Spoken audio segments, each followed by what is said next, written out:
नमस्कार। दोपहर समाचार में आपका स्वागत है।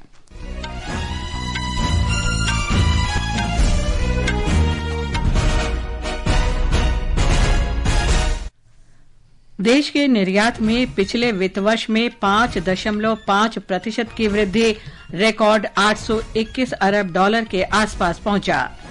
अमेरिका ने बढ़ते ट्रेड वॉर के बीच चीन के उत्पादों पर 245% जवाबी शुल्क लगाया। प्रवर्तन निदेशालय ने हरियाणा में भूमि सौदे से जुड़े मामले में लगातार दूसरे दिन रॉबर्ट वाड्रा से पूछताछ की। छत्तीसगढ़ के बस्तर क्षेत्र में सुरक्षा बलों के साथ मुठभेड़ में 2 माओवादी मारे गए। और आईपीएल क्रिकेट में आज शाम नई दिल्ली में दिल्ली कैपिटल्स का सामना राजस्थान रॉयल्स से होगा। दोपहर समाचार के साथ मैं लवली निगम। भारत के वस्तुओं और सेवाओं के कुल निर्यात में वित्त वर्ष 2024-25 के दौरान 5.5% की वृद्धि दर्ज की गई, जो पिछले वित्त वर्ष में $778.13 अरब की तुलना में रिकॉर्ड $820.93 अरब तक पहुंच गई। एक रिपोर्ट। वाणिज्य और उद्योग मंत्रालय द्वारा संकलित आंकड़ों के अनुसार देश का कुल निर्यात $820.93 अरब होने का, जबकि कुल आयात $915.19 अरब होने का अनुमान है।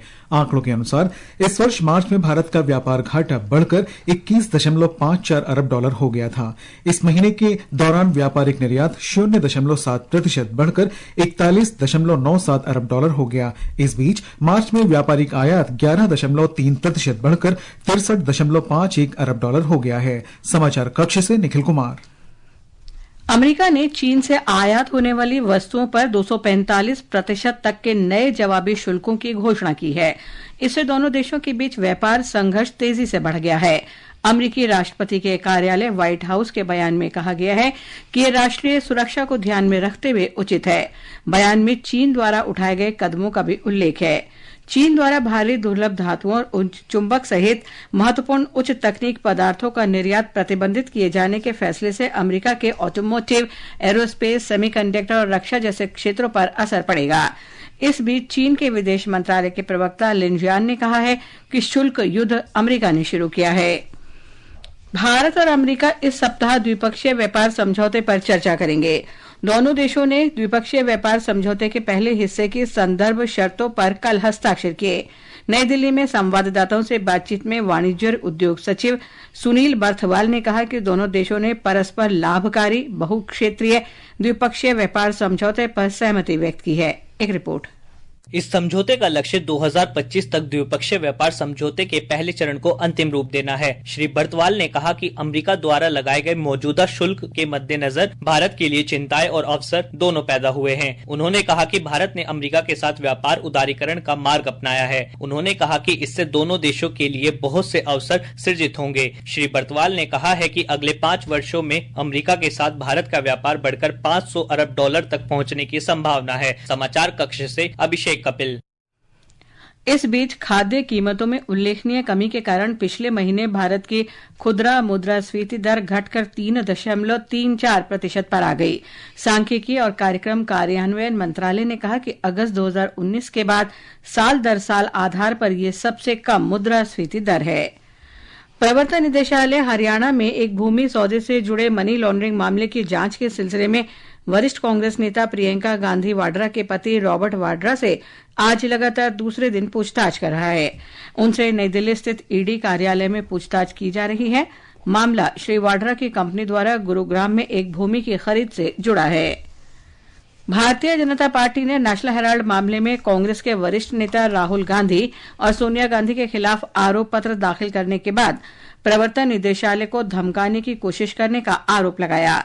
नई दिल्ली में आज संवाददाताओं को संबोधित करते हुए भाजपा के वरिष्ठ नेता रविशंकर प्रसाद ने कहा कि नेशनल हेराल्ड मामले में प्रवर्तन निदेशालय की कार्यवाही एक कानूनी प्रक्रिया है, जिसमें कांग्रेस विरोध प्रदर्शन कर बाधा उत्पन्न करने की कोशिश कर रही है। कांग्रेस पार्टी बहुत परेशान है, देश भर में धरना देने की बात कर रही है। धरना देने का अधिकार उनका है, लेकिन जमीन और फंड लूटने का अधिकार नहीं है उनका। कानून अपना काम कर रहा है, क्या कानून को अपना काम नहीं करना चाहिए? नरेंद्र मोदी जी की सरकार है, कानून को अपना काम करने देगी और कानून काम करेगा।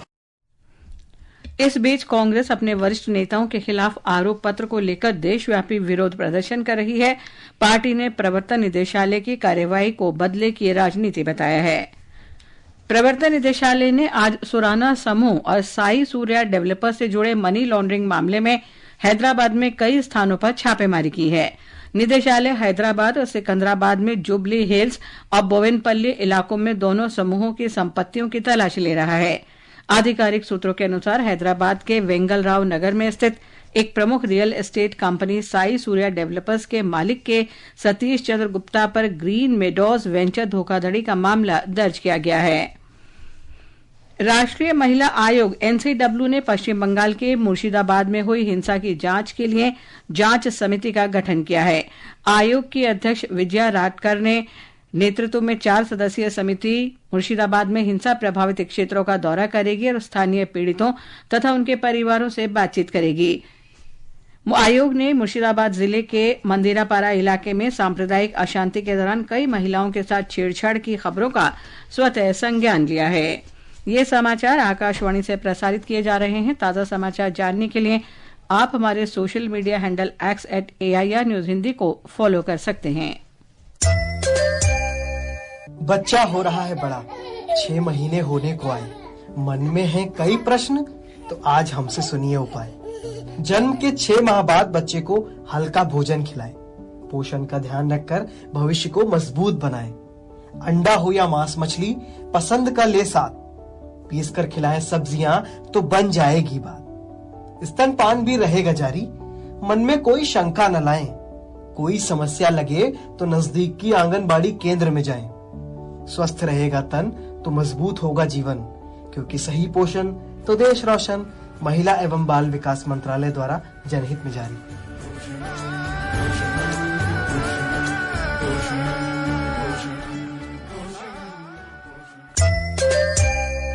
ये आकाशवाणी है।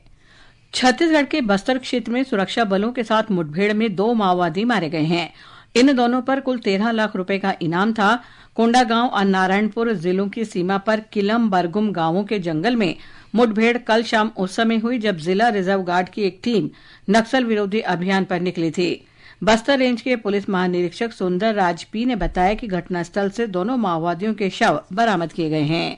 अभियान के दौरान 15 अप्रैल को शाम से लेकर अनेक बार माओवादी एवं सुरक्षा बल के बीच में मुठभेड़ हुई। मुठभेड़ के उपरांत इलाका का सर्चिंग में 2 माओवादियों का डेड बॉडी रिकवर की गई थे। दोनों माओवादियों का शिनाख्ती डिविजनल कमेटी मेंबर हल्दर एवं एरिया कमेटी मेंबर रामे के रूप में हुआ। हल्दर के ऊपर 8 लाख इनाम एवं रामे के ऊपर 5 लाख इनाम पूर्व से घोषित है। मुठभेड़ स्थल से एक AK-47 एवं अन्य आर्म्स एम्युनिशन भी बरामद की गई।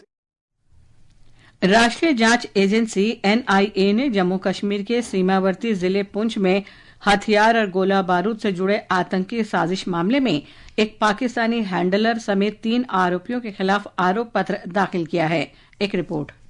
जम्मू में एक विशेष NIA अदालत के समक्ष कल आरोप पत्र दाखिल किया गया, जिसमें अब्दुल अजीज, मुनव्वर हुसैन और नजीर हुसैन उर्फ अली खान को गैर कानूनी गतिविधि रोकथाम अधिनियम और शस्त्र अधिनियम के प्रावधानों के अलावा BNS 2023 की धारा 61(2) के तहत आरोपित किया गया है। प्रतिबंधित जम्मू कश्मीर गजनवी फोर्स आतंकवादी संगठन का कार्यकर्ता नजीर हुसैन वर्तमान में पाकिस्तान के कब्जे वाले कश्मीर में सक्रिय है। NIA जाँच के अनुसार नजीर कश्मीर के कमजोर लोगों को हिंसक गतिविधियों में शामिल होने के लिए प्रेरित करने में शामिल था। आरोपित आतंकवादियों का उद्देश्य क्षेत्र के सांप्रदायिक सद्भाव और शांति को बाधित करना था। समाचार कक्ष से प्रशांत कुमार।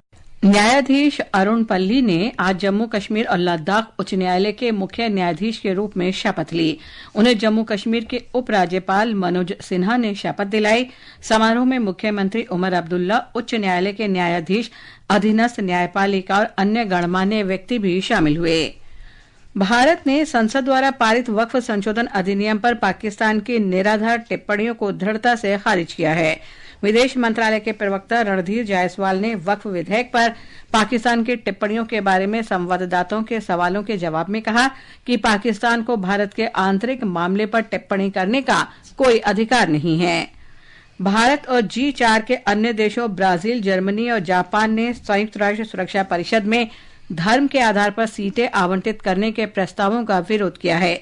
संयुक्त राष्ट्र में भारत के स्थायी प्रतिनिधि पाथवाना नेनी हरीश ने कहा कि परिषद में सुधार के लिए धार्मिक संबद्धता जैसे नए मापदंडों को पेश करने के प्रस्ताव संयुक्त राष्ट्र की स्थापित प्रथा के विपरीत हैं। तुर्की के राष्ट्रपति रेसेप तैयब एर्दोगान ने हाल ही में कहा था कि एक इस्लामी देश को परिषद का स्थायी सदस्य होना चाहिए, जबकि इस्लामिक सहयोग संगठन ने इस्लामिक उम्मा के प्रतिनिधित्व का समर्थन किया था। लोकसभा की प्रवर समिति नए आयकर विधेयक 2025 पर नई दिल्ली के संसद भवन में बैठक कर रही है। 31 सदस्यीय समिति का नेतृत्व भारतीय जनता पार्टी के सांसद बैजयंत पांडा कर रहे हैं। समिति संसद के मानसून सत्र के पहले दिन अपनी रिपोर्ट पेश करेगी। आयकर विधेयक 2025 का उद्देश्य आयकर से संबंधित कानून को समेकित और संशोधित करना है। निर्वाचन आयोग ने बिहार विधानसभा चुनाव की तैयारी शुरू कर दी है। राज्य के बूथ स्तरीय एजेंटों के लिए 2 दिवसीय प्रशिक्षण कार्यक्रम आज नई दिल्ली में आयोजित किया जा रहा है। बिहार के 10 विभिन्न राजनीतिक दलों के लगभग 280 बूथ स्तरीय एजेंट 2 दिवसीय प्रशिक्षण कार्यक्रम में भाग ले रहे हैं। ब्यौरा हमारे संवाददाता से। मुख्य निर्वाचन आयुक्त ज्ञानेश कुमार के साथ चुनाव आयुक्त डॉक्टर सुखबीर सिंह संधू और डॉक्टर विवेक जोशी ने कार्यक्रम के दौरान एजेंटों को संबोधित करते हुए कहा कि प्रशिक्षण कार्यक्रम उन्हें अपनी जिम्मेदारियों को पूरा करने में मदद करेगा। एजेंटों को कानूनी ढांचे के अनुसार उनकी नियुक्ति, भूमिका और जिम्मेदारियों का अवलोकन कराया गया। प्रशिक्षण कार्यक्रम ने उन्हें चुनाव प्रक्रियाओं के विभिन्न पहलुओं, मतदाता सूची की तैयारी, अद्यतन और संशोधन तथा संबंधित प्रपत्र और प्रारूप शामिल हैं। 243 सदस्यीय बिहार विधानसभा के लिए चुनाव इस साल के अंत में होने वाले हैं। समाचार कक्ष से राजेश मीणा। दिल्ली में इंदिरा गांधी अंतर्राष्ट्रीय हवाई अड्डे को वर्ष 2024 में दुनिया के सबसे व्यस्त हवाई अड्डों में 9वां स्थान दिया गया है। इस हवाई अड्डे ने एयरलाइन संचालन के विस्तार, उन्नत बुनियादी ढांचे और बेहतर वैश्विक संपर्क के कारण 9वां स्थान हासिल किया है। भारत में रेल संचालन की आज 172वीं वर्षगांठ है। 16 अप्रैल 1853 को देश में पहली रेलगाड़ी चलाई गई थी। रेल मंत्री अश्विनी वैष्णव ने उस ऐतिहासिक क्षण को याद किया जब रेलगाड़ी महाराष्ट्र के बोरी बंदर से ठाणे के लिए रवाना हुई थी। सोशल मीडिया पोस्ट में श्री वैष्णव ने इसे ऐतिहासिक दिन बताया। सार्वजनिक खरीद के लिए भारत के सबसे बड़े ई मार्केट प्लेस जेम ने वित्त वर्ष 2024-25 में स्वास्थ्य, जीवन और व्यक्तिगत दुर्घटना बीमा पॉलिसियों को कवर करते हुए 1,30,000 करोड़ से अधिक व्यक्तियों को बीमा की सुविधा प्रदान की है। वाणिज्य और उद्योग मंत्रालय ने एक बयान में कहा कि जेम ने उसी वित्तीय वर्ष में 10 लाख जनशक्ति संसाधनों को भी काम पर रखा है। घरेलू शेयर बाजार का सेंसेक्स और निफ्टी आज मामूली गिरावट के साथ कारोबार कर रहे थे। सेंसेक्स 109 अंक गिरकर 76,626 पर आ गया, जबकि नेशनल स्टॉक एक्सचेंज का निफ्टी 26 अंक गिरकर 23,303 पर कारोबार कर रहा था। जम्मू कश्मीर में 3 महीने से अधिक समय के बाद ऐतिहासिक मुगल रोड को कल यातायात के लिए फिर से खोल दिया गया। 84 किलोमीटर लंबा ये मार्ग भारी बर्फबारी के कारण बंद था। ये मार्ग उत्तरी कश्मीर के शोपियां जिले को जम्मू क्षेत्र के राजौरी और पुंछ से जोड़ता है। आईपीएल क्रिकेट में आज दिल्ली कैपिटल्स का मुकाबला राजस्थान रॉयल्स से होगा। ये मैच नई दिल्ली के अरुण जेटली स्टेडियम में शाम 7:30 बजे से खेला जाएगा। मौसम विभाग ने अगले 2 दिन के दौरान राजस्थान और गुजरात में रेड अलर्ट जारी किया है। लू चलने की चेतावनी दी है। आकाशवाणी समाचार से बात करते हुए वरिष्ठ वैज्ञानिक आरके जेनामणि ने कहा कि जम्मू कश्मीर में 18 अप्रैल को मूसलाधार बारिश हो सकती है। जो सीवियर हीट वेव है अभी राजस्थान में चल रहा है और सबसे ज्यादा तापमान जो बाड़मेर है 45.5 डिग्री दर्ज किया गया और यहाँ severe heat wave red warning है 16-17 और धीरे धीरे 18-19 को कम होगा और उसी के साथ साथ पूर्व राजस्थान में भी हीट वेव का अलर्ट इशू किया गया है 3 से 4 दिन 16 से 18 एंड 19 तक। और गुजरात में जो सबसे ज्यादा तापमान है कांडला है 44 डिग्री दर्ज किया गया, यहाँ भी हीट वेव आइसोलेटेड पर है। दिल्ली का तापमान धीरे धीरे बढ़ रहा है और कल परसों 40 भी टच हो सकता है। अंत में मुख्य समाचार एक बार फिर। देश का निर्यात पिछले वित्त वर्ष में 5.5% की वृद्धि दर्ज करता हुआ रिकॉर्ड $821 अरब के आसपास पहुंचा। अमेरिका ने बढ़ते ट्रेड वॉर के बीच चीन के उत्पादों पर 245% जवाबी शुल्क लगाया। प्रवर्तन निदेशालय ने हरियाणा में भूमि सौदे से जुड़े मामले में लगातार दूसरे दिन रॉबर्ट वाड्रा से पूछताछ की।